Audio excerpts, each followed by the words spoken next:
الله وبركاته. وعلیکم السلام ورحمۃ اللہ وبرکاتہ. ارے بیٹا یہ کیا ہے؟ شرم نہیں آتی بغیر پوچھے ایک اجنبی کو گھر لے آئے؟ دروازے کے ساتھ گھنٹی کا بٹن ہے، اسے دبا کر اطلاع کر دیتے تاکہ تمہاری ماں اور بہنیں سائڈ پر ہو جاتے. ارے بابا یہ خیال آپ کو تب نہیں آتا جب آپ ٹی وی آن کرتے ہیں اور میرے بہنوں اور ماؤں کے موجودگی میں ایک نامحرم شخص آ جاتا ہے. اس وقت تو کبھی آپ نے بے پردگی کا نہیں کہا. اور ٹی وی ہوتا ہے، وہ شخص تمہاری ماں اور بہنیں کو دیکھ یا سن نہیں رہا ہوتا، اس لیے اپنے بحث اپنے پاس رکھو اور اس شخص کو جلدی باہر نکالو. بابا آپ کی اطلاع کے لیے عرض ہے کہ یہ شخص بھی بولنے اور سننے سے قاصر ہے، کیونکہ یہ پیدائشی طور پر بہرا اور نابینا ہے. اس لیے میرے خیال سے اس کا ہونا اور نہ ہونا تقریباً برابر ہی ہے. لیکن تمہاری بہنیں اندھی نہیں ہے، اس لیے جلدی کر کے اس اجنبی کو باہر چھوڑ کر آ جاؤ. بس میں اسے آج اس لیے ساتھ لایا تاکہ آپ کو سمجھا سکوں کہ ٹی وی پر آنے والے مرد عورت کو دیکھنا بھی گناہ ہے. جس طرح آپ کو ابھی غیرت آ رہی ہے اس طرح اس وقت بھی غیرت آنی چاہیے جبکہ ٹی وی پر کوئی نامحرم آ جائے اور میرے بہنیں اس سے دیکھ رہی ہوتی ہے. حضرت ام سلمہ فرماتی ہے کہ میں رسول اللہ صلی اللہ علیہ وسلم کے پاس تھی. آپ صلی اللہ علیہ وسلم کے پاس مومنین حضرت میمونہ رضی اللہ عنہا بھی بیٹھی ہوئی تھی. اتنے میں حضرت عبداللہ ابن ام مکتوم نابینا صحابی تشریف لائے تو رسول اللہ صلی اللہ علیہ وسلم نے فرمایا تم دونوں اس سے پردہ کرو. ہم نے کہا یا رسول اللہ صلی اللہ علیہ وسلم یہ تو نابینا ہے، یہ نہ ہمیں دیکھتے ہیں نہ ہی پہچانتے ہیں. تو آپ صلی اللہ علیہ وسلم نے فرمایا کیا تم بھی نابینا ہو؟ کیا تم اس سے نہیں دیکھتی؟ اب بابا اب خود ہی انصاف کیجئے، وہ ٹی وی والا اگر نہیں دیکھتے تو کیا ہماری بہنوں کو ان نامحرموں کو دیکھنا چاہیے یا نہیں؟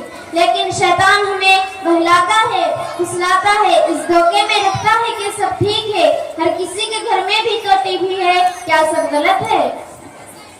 بس کرو، تم لوگوں کی فرمائش سے کہ گھر پہ ٹی وی ہو اور تمہیں پڑوسیوں کے گھر جانے کے روکنے کی غرض سے ہی تمہیں گھر پہ ٹی وی لایا تھا. بابا میں اس بات کو نہیں مانتا.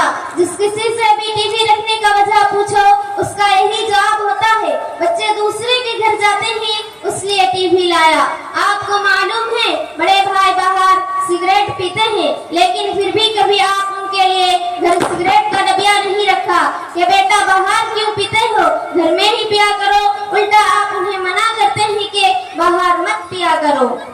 ہر کوئی جانتا ہے کہ تمباکو نوشی مضر صحت ہے، اس لیے کوئی باپ نہیں چاہتا ہے کہ اس کے بیٹا سگریٹ پیے.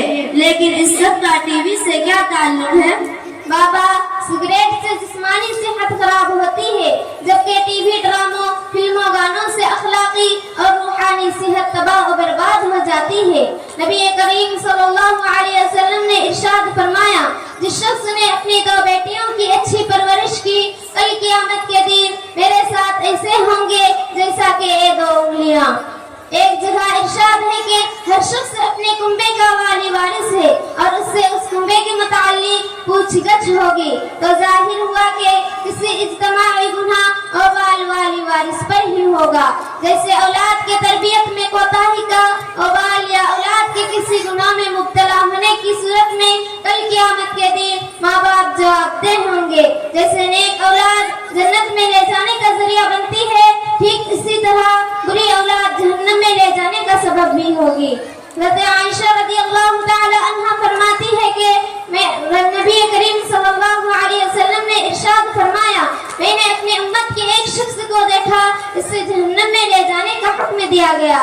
اس شخص کی نیک بچیاں اس سے چمٹ گئے، رونے لگے، اللہ تعالیٰ سے فریاد کرنے لگے اے اللہ ہمارے باپ نے دنیا میں ہم پر بڑا احسان کیا، ہمارے تربیت میں بہت محنت اٹھائے اور اس شخص پر رحم فرما کر اسے بخش دیا۔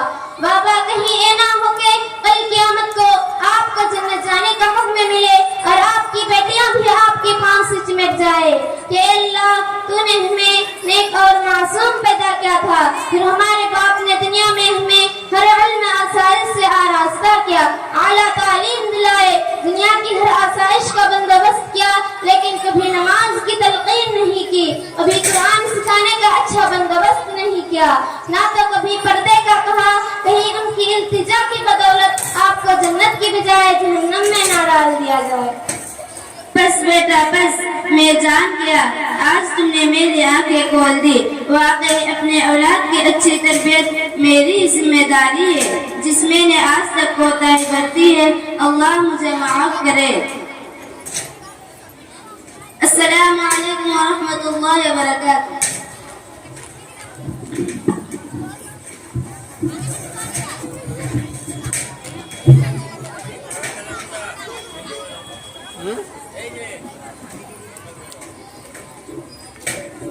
حاضرین، یہ بچیاں